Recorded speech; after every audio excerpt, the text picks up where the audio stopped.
Pamoja na muungano wa wafanyakazi nchini COTU wamesema ukosefu wa ushiriki kati ya waajiri na wafanyakazi unachangia migogoro ya mara kwa mara kazini na kukwamisha utatuzi wa changamoto zinazowakumba wafanyakazi nchini. Katika warsha ya kitaifa kuhusu biashara, uwekezaji na kazi zenye staha, wadau wanasema hali hiyo imeathiri utoaji wa huduma katika baadhi ya kaunti kutokana na maamuzi yanayofanywa bila mashauriano ya kutosha. COTU inawakilisha zaidi ya wafanyakazi milioni 4.6 nchini, lakini zaidi ya 80% ya ajira ziko katika sekta isiyo rasmi, jambo ambalo sasa linazuia hatua madhubuti za uwakilishi na ulinzi wa haki za wafanyakazi. Wito pia umetolewa kwa serikali ya kitaifa kuweka mikakati ya usalama ya kijamii kwa sekta zisizo rasmi ikiwemo kilimo ili kuhakikisha ustawi wa wafanyakazi wote bila ubaguzi. As COTU, we've continued to push the government, especially Ministry of Trade, to actually acknowledge that workers have a voice on trade agreements.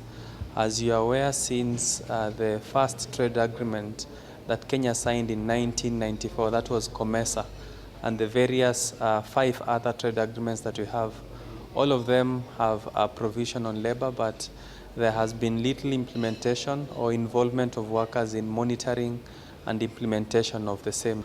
We continue to call for the involvement of workers, especially in this policy implementation and ensuring that workers who are taking part in employment actually have trade union rights, they have social protection access, and that their rights are upheld in their various places of work. What is happening is that it's the information. They do not have the information. So there's need to have information so that they can also know their rights.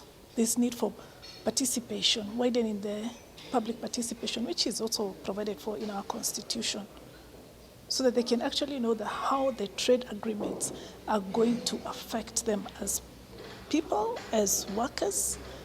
Most of them don't know, but as a ministry, we normally ensure that the labor standards are actually adhered to. With some of the competition with respect to trade, and particularly for small and medium shareholders. And this points to the issue of formalization and the informal economy. Indeed, in Kenya, about 80% of the labor market is in the informal economy. So when one thinks about trade, what can trade do for them? And if it can do something for them, how can it link to decent work? This is what we've been working on at the ILO. At the ILO, we've been working on including stakeholders in conversations about the impact of trade. That's the first step.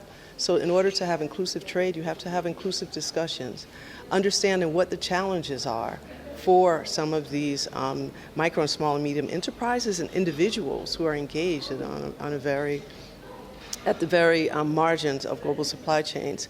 And with that, to know how to change laws and regulations so it makes it easier for them